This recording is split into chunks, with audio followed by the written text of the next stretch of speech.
Hi everyone, this is Umesh, your educator from the mathematical thing. Welcome back to my YouTube channel. So ये chapter relation and function almost ख़त्म ही होने वाला है। Last का एक miscellaneous का exercise बचा हुआ है, उससे पहले हम मिसलेनियस के कुछ एग्जाम्पल देखेंगे। उसके बाद एक या दो लेक्चर लगेंगे जिसमें हम एक्सरसाइज के क्वेश्चन करेंगे, फिर ये चैप्टर ख़त्म हो जाएगा। तो चलिए स्टार्ट करते हैं आज का सेशन। एग्जाम्पल 18 देखते हैं। Let R be the set of real number, define the real function f from R to R by f x equal to x plus 10। ये फंक्शन का रूल है, ये मैपिंग है उसका। And sketch the graph of this function. तो जो function है वो set of real number R से आर में है, वो डिफाइंड होता है इस रूल से x प्लस 10 से, यानी कि जो भी हम वैल्यू देंगे x को डोमेन से, उसमें 10 ऐड करके वो हमें रिटर्न करेगा। तो चलिए इसका ग्राफ ट्रेस करने से पहले हम कुछ वैल्यू फाइंड आउट करेंगे। इसके x के वैल्यू देंगे और फंक्शन का वैल्यू निकालेंगे। सो हमारा जो फंक्शन है वो है f x equal to x plus 10। तो x इक्वल टू 0 पे ये क्या देगा हमें फंक्शन, 0 प्लस 10 यानी कि 10। x इक्वल टू कुछ नेगेटिव वैल्यू भी देकर देखते हैं। -5 दे दें, -5। तो -5 प्लस 10 हो जाएगा, फिर हमें 5 रिटर्न करेगा। -5 हमने इसलिए दिया है क्योंकि जो फंक्शन का वैल्यू है ना वो बहुत ज़्यादा आता है अगर पॉजिटिव देते। जैसे कि 0 दिया हमने तो यहाँ पर 10 रिटर्न किया। अगर हम x का वैल्यू पॉजिटिव में देंगे 2, 3, 4, 5, तो फिर ये वैल्यू बढ़ते जाएगा, 12, 13, 14, 15 ऐसे जाएगा, जो कि ग्राफ खींचने में थोड़ी सी दिक्कत होगी, वैल्यू हमें ज़्यादा तक लेना पड़ेगा। इसीलिए हमने कुछ नेगेटिव वैल्यू भी दिए, x इक्वल टू -5 जिस पर वो 5 रिटर्न कर रहा है। x इक्वल टू अगर हम -7 या -6 ही दे रहे हैं तो क्या रिटर्न करेगा, -6 प्लस 10 इक्वल टू 4 रिटर्न करेगा। अब हम इसका ग्राफ खींच पाएंगे आराम से, ठीक है।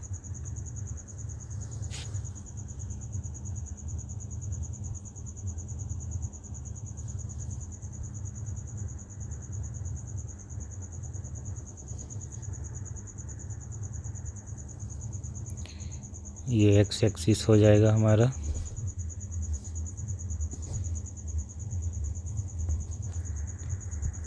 एक्स एक्सिस, ये वाई एक्सिस,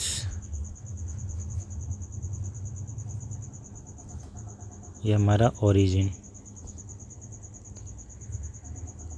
काफ़ी बड़ा वैल्यू है,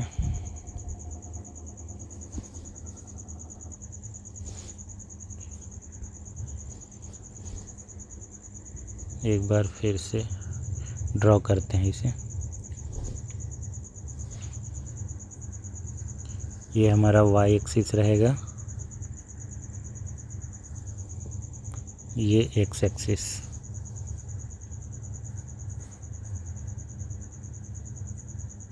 इसे थोड़ा नीचे रखते हैं, ठीक है।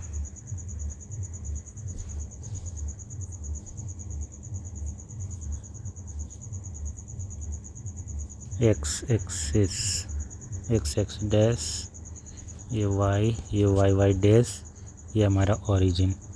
सो एक्स का वैल्यू हमने कहाँ तक लिया है, 0, -5 एंड 6 तक। 1, 2, 3, 4, 5, 6 और y का वैल्यू 4, 5, 10, मैक्सिमम 10 तक है। तो ऐसा करते हैं, हम इस लाइन को थोड़ा नीचे और कर लेते हैं।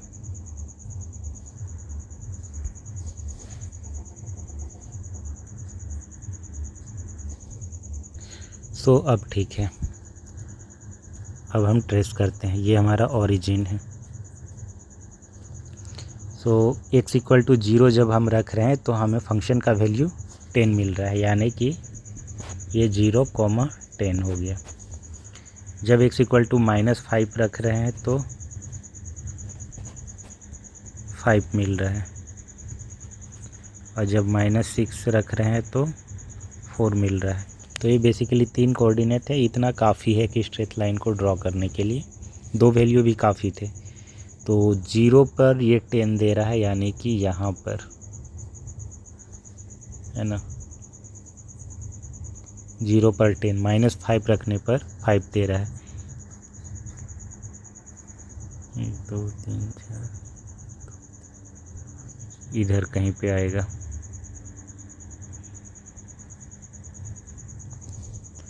इन वैल्यू को यहाँ से हटा देते हैं, ग्राफ में डिस्टर्ब करेगा। और जब हम -6 रख रहे हैं तो हमें मिल रहा है 4, यानी कि 1 2 3 4 यहाँ पर।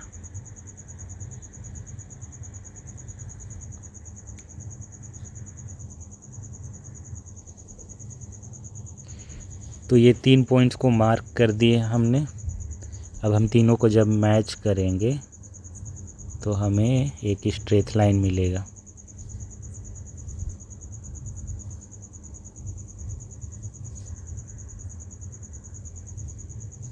ठीक है, तो ये इसका ग्राफ है।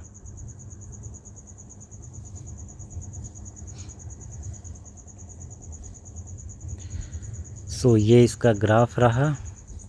0 पर ये 10 दे रहा है, -5 पर ये 5 दे रहा है, -6 पर ये 4 दे रहा है। ये इसके 3 वैल्यू लेकर के हमने इसका ग्राफ ड्रॉ किया। ठीक है, एक रिमार्क है, the function f defined by fx equal to x plus b, x belongs to r is called linear function where a and b are constant. ये जो फंक्शन है fx equal to x plus b type का, ये linear function है।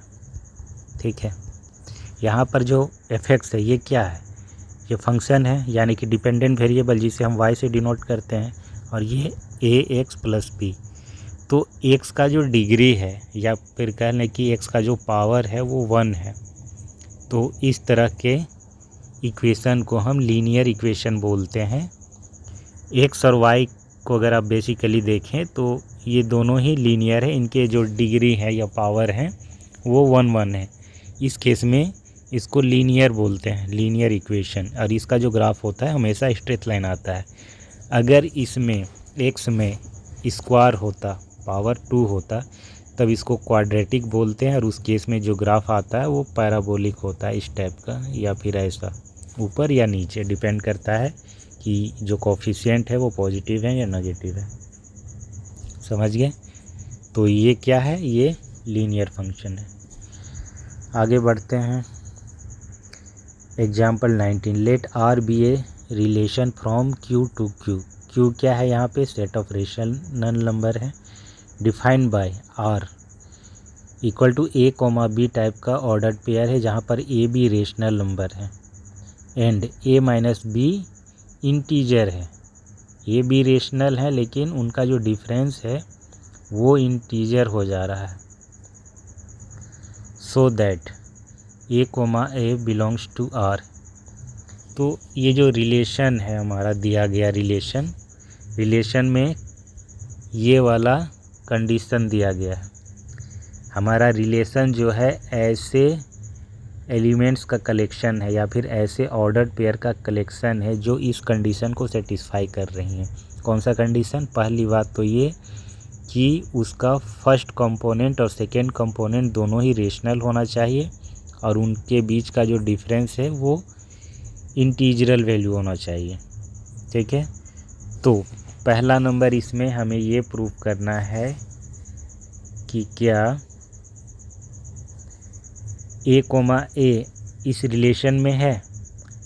ये जो ordered pair है ए comma ए, ये रिलेशन आर में है for all a belongs to rational number, यानी कि ए रेशनल नंबर है किसी भी रेशनल नंबर के लिए।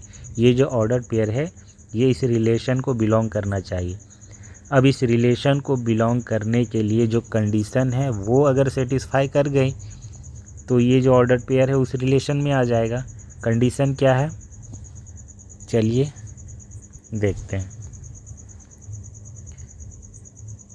ए कोमा ए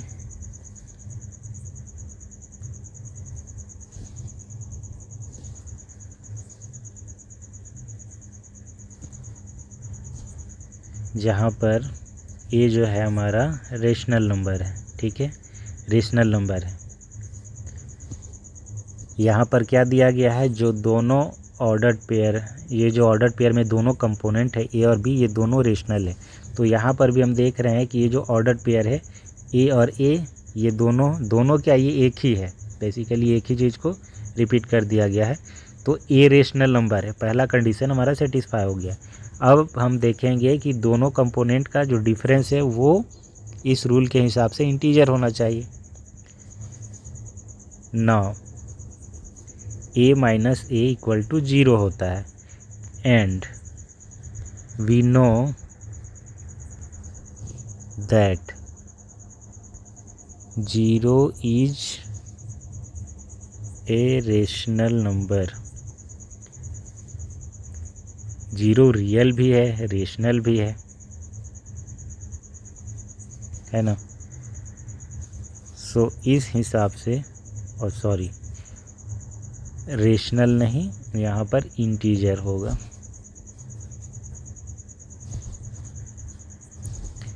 है ना। कंडीशन हमारा क्या है, इंटीजर होना चाहिए। रेशनल तो है ही, 0 रेशनल है, रियल है, इंटीजर भी है। सो 0 इज एन इंटीजर, है ना।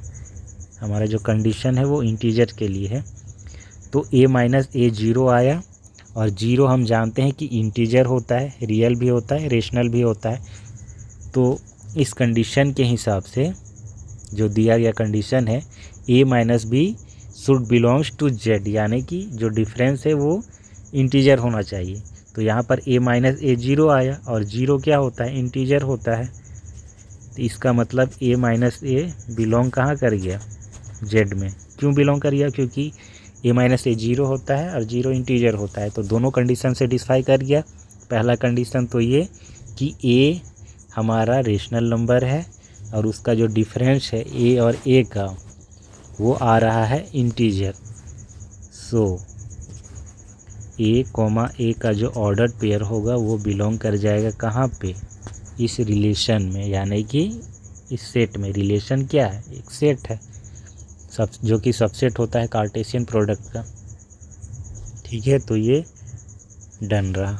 नेक्स्ट हम देखते हैं a comma b belongs to r, imply that b comma a also belongs to r, यानी कि अगर a और b, a कोमा b उस रिलेशन में बिलोंग करते हैं, इस चीज़ को हम ऐसे भी बोलते हैं, अगर a coma b belongs to r है ना, तो इसका मतलब है कि a is related to b, है ना, ऐसे लिखते हैं ना, a r b, इसका मतलब a b से रिलेटेड है। तो अगर a b से रिलेटेड है तो हमें क्या प्रूव करना है, we need to prove b related to a, यानी कि b भी रिलेटेड होगा a से। और a b से रिलेटेड कब होगा, ये कंडीशन दिया गया है कि a b रेशनल होना चाहिए और डिफरेंस z होना चाहिए। तो यहाँ पर तो कह दिया कि a कोमा b जो है R में बिलोंग करता है, और उससे इम्प्लाइज करेगा कि b कोमा a भी R में बिलोंग कर रहा है। Since a coma b belongs to R, this implies, है ना। a कोमा b अगर R में बिलोंग कर रहा है, यानी कि a b से रिलेटेड है, इसका मतलब पहला कंडीशन तो ये कि दोनों ही सेट ऑफ रेशनल नंबर को बिलोंग करेंगे, and a minus b belongs to z, यानी कि जो डिफरेंस होगा वो इंटीजर होगा, ठीक है।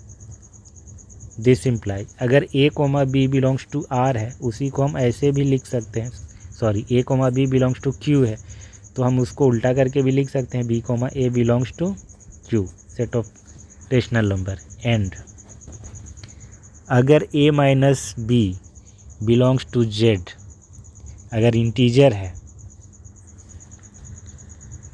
तो minus of a minus b belongs to Z. इस बात से एग्री करते हैं या नहीं, ये चीज़ होगा या नहीं। आपको पता है इंटीजर्स क्या होता है, इंटीजर्स होता है 0 1 2 3 4, ये बढ़ते जाता है और 0 के ठीक लेफ्ट की ओर यही नंबर होते हैं, बस माइनस में होते हैं।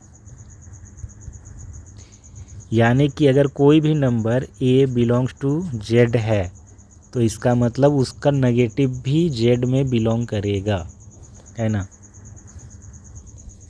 अगर कोई नंबर इंटीजर है तो उसका नेगेटिव भी इंटीजर ही होगा। तो यहाँ पर वही चीज़ हम इस्तेमाल किए हैं कि a माइनस बी अगर जेड में है, यानी कि a माइनस बी अगर इंटीजर है तो इस a माइनस बी का नेगेटिव नंबर भी इंटीजर्स होगा। ठीक है, एक स्टेप और आगे जाते हैं। b comma a belongs to Q and. अब यहाँ पर देखिए माइनस है, इसको मल्टीप्लाई जब कर देंगे तो ये क्या हो जाएगा, b minus a belongs to Z.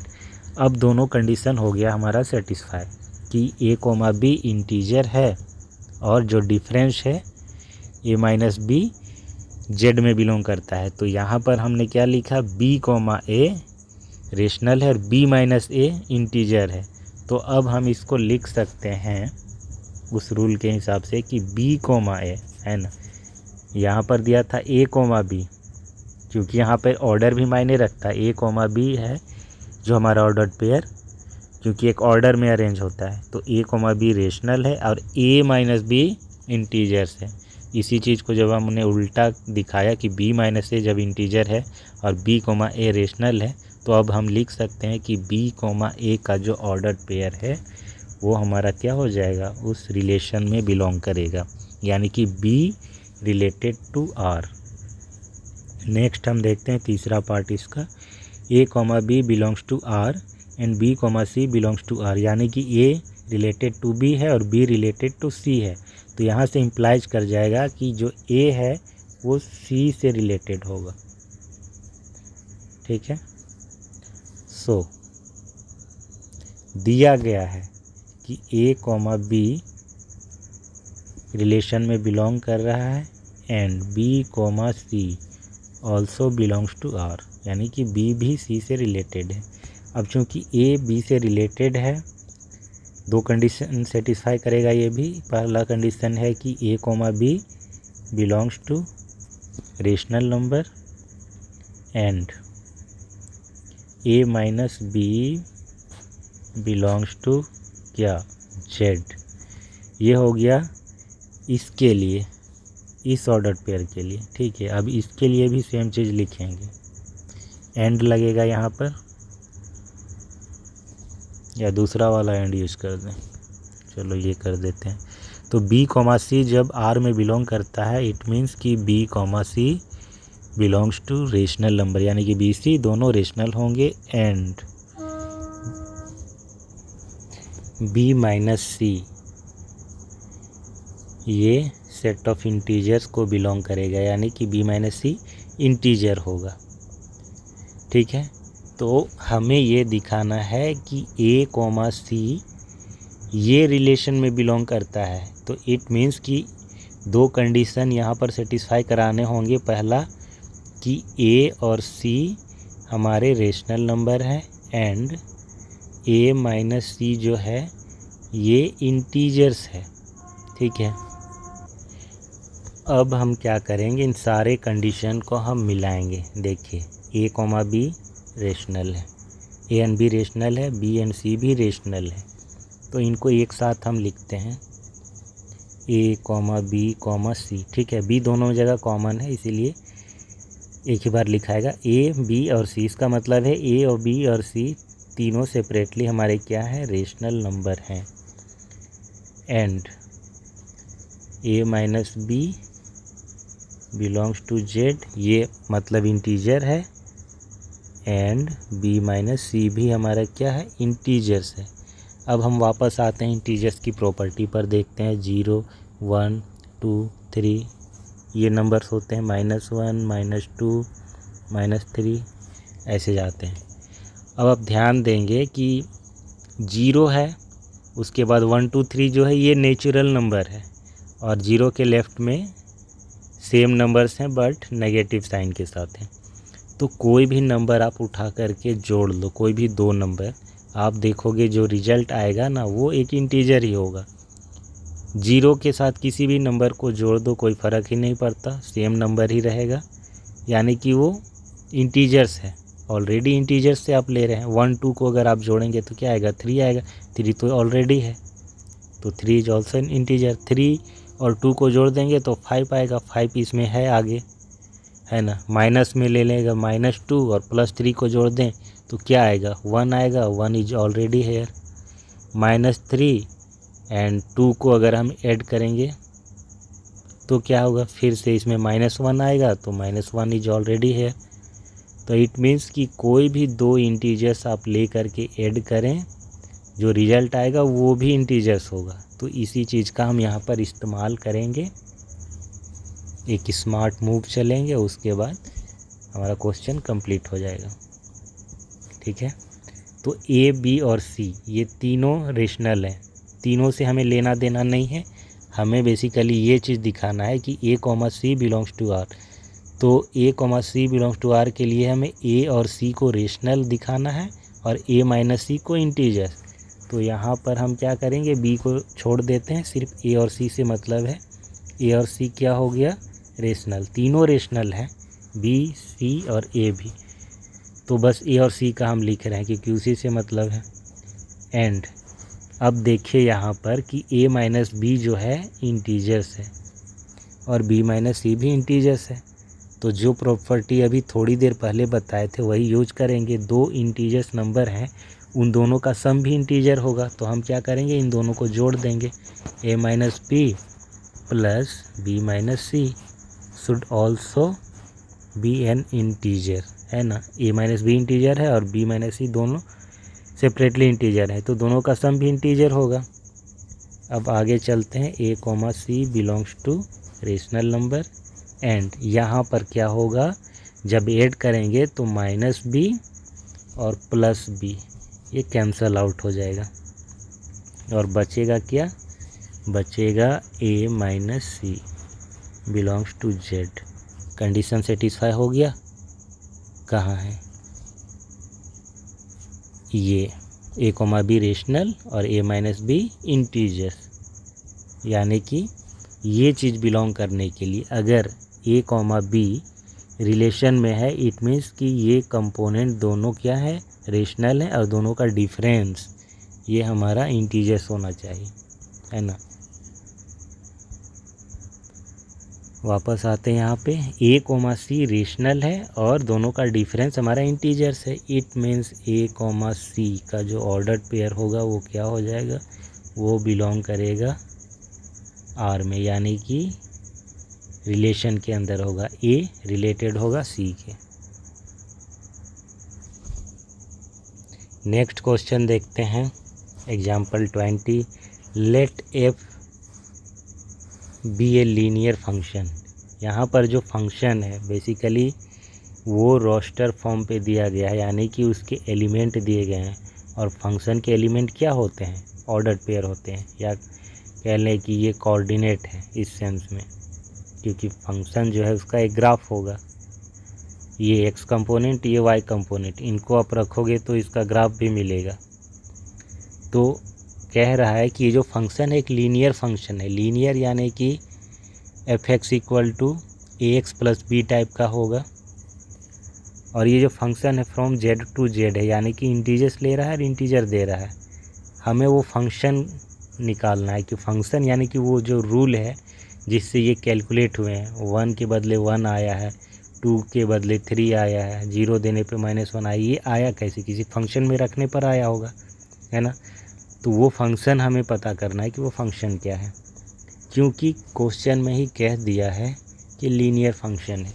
तो हम क्या करेंगे, लीनियर मान लेंगे, मतलब एक उसका फॉर्मेट मान लेंगे, ठीक है। Since f x is linear, therefore let fx equal to ax plus b, ऐसा मान लेंगे हम, ठीक है। इक्वेशन 1।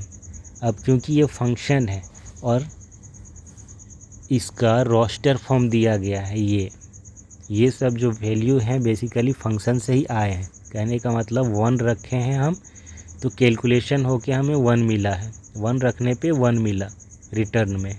1 क्या है, x का वैल्यू है, y का वैल्यू 1 है, x का वैल्यू जब 2 रख रहे हैं तो y का वैल्यू 3 है। y मतलब fx है ना, कंफ्यूज मत कीजिएगा fx और y में, है ना। फंक्शन जो है हमारा वही डिपेंडेंट वेरिएबल होता है, उसी को हम y से डिनोट करते हैं। तो x रखने पे हमें फंक्शन का वैल्यू मिलता है। x इक्वल टू जब 1 रख रहे हैं, x इक्वल टू 1 रखने पे फंक्शन का वैल्यू क्या है, 1 है। तो फंक्शन का वैल्यू पे हम 1 रख देंगे, 1 इक्वल टू a और x की जगह पे 1 प्लस b। तो ये एक इक्वेशन बन जाएगा a plus b equal to 1। फिर x इक्वल टू हम क्या रख दें, 0 रख देते हैं, सबसे अच्छा है।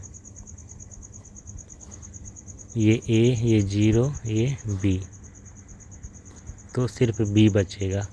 और f0 का वैल्यू क्या है, जब 0 रखते हैं तो -1 आता है। तो b का वैल्यू हमें मिल गया क्या, -1। फ्रॉम इक्वेशन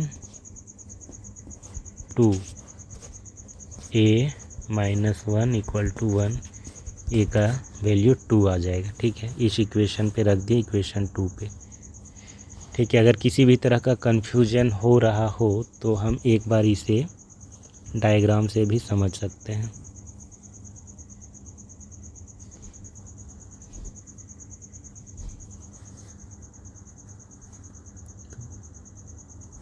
तीन चार वैल्यू दिए गए हैं। 1 का 1 के साथ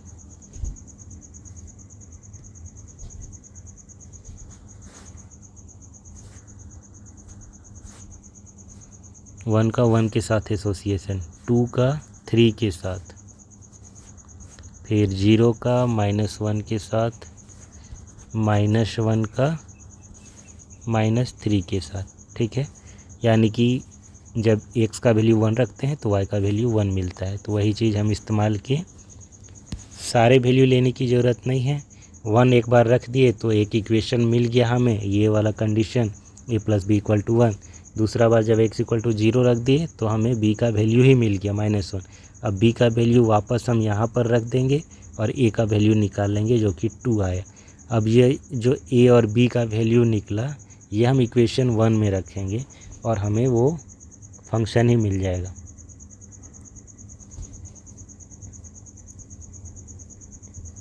putting the value of a and b in 1, a का वैल्यू क्या है, 2 है, x y से ही रहेगा। b का वैल्यू क्या है, -1। तो ये हमारा मिल गया फंक्शन, ठीक है। सो बाकी के एग्जाम्पल वो हम नेक्स्ट क्लास में करेंगे। आज के लिए बस इतना ही। वीडियो अच्छा लगा हो तो इसे लाइक करें, शेयर करें, चैनल को सब्सक्राइब भी कर लें। एंड सेट चैप्टर का कंप्लीट लेक्चर देखने के लिए आप वीडियो के डिस्क्रिप्शन से प्लेलिस्ट के लिंक पे जाकर सारे लेक्चर देख सकते हैं। और ये जो चैप्टर है रिलेशन फंक्शन, इसके भी सारे लेक्चर आपको मिल जाएंगे प्लेलिस्ट में जा कर के, उसका लिंक आपको डिस्क्रिप्शन पे मिल जाएगा। तो आज के लिए बस इतना ही। Thanks for watching, bye.